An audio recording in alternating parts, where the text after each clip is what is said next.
ఈరోజు big boss show ముందు పెద్ద గలబైంది, కుర్రవాళ్ళు కొట్టుకున్నారు. దానికి కేసులు పెడతామని చెప్పి సజ్జనార్ లాంటి వాళ్ళు వచ్చి ఆర్టీసీ బస్సులు చెడగొడతామని కేసులు పెడతా ఉన్నారు. నేను సూటిగా అడిగేది ఏంటంటే, ఆ బిగ్ బాస్ షో అనేది ఒక అరాచకమైనటువంటి షో. దాన్ని పర్మిషన్ ఇవ్వడం కరెక్ట్ కాదు.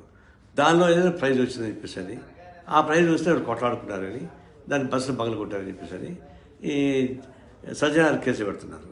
నేను సూటిగా అడుగుతున్నా, మీరు సైబర్ కమిషనర్గా ఉన్నప్పుడు నేనే వచ్చి ఈ బిగ్ బాస్ అనేది ఒక క్రైమ్, ఇది దాని మీద యాక్షన్ తీసుకోవడానికి పెడితే 3 రోజులు పెట్టుకొని నేను చేయలేను, మీరు కోర్టుకు పోండి అన్నారు. నేను కింది కోర్టుకు పోతే కింది కోర్టులు కొట్టేసి పై కోర్టుకు పోమన్నారు.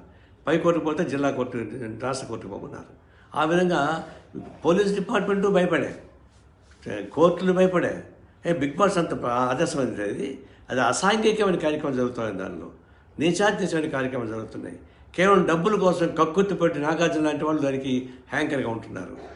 బీజేపీ ఒకవైపున మేము హిందూ ధర్మశాస్త్రం అని చెప్పేసి మరి మన భారతీయ సంస్కృతి అంటున్నారు. ఇది భారతీయ సంస్కృతిలో భాగమైంది. పాశ్చాత్య దేశాల నుండి తీసుకొని మనకి పెట్టి ఈడ ఒక 100 మందిని తీసుకెళ్ళి ఒక ఇంట్లో పడేసి అది వ్యవసాయ పంపకం తయారు చేసి దానిలో వచ్చిన గొడవలు చూసుకొని చేస్తున్నారు. ఇప్పుడు ఏంటంటే ఒక రైతు బట్టను తీసుకొచ్చారు, అది ఒక 40 లక్షల రూపాయలు ప్రైజ్ ఇచ్చారు.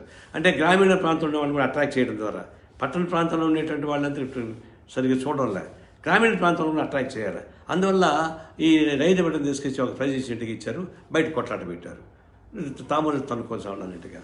ఇది దీనికి అంతా కారణం బిగ్ బాస్ షో చేసేటువంటి నాటకం. గ్రామీణ ప్రాంతంలోని ప్రజానీకాన్ని కూడా వ్యూవర్స్గా తీసుకోవడానికి కలిసి కొట్టదప్ప కొట్టు కానీ కాదు.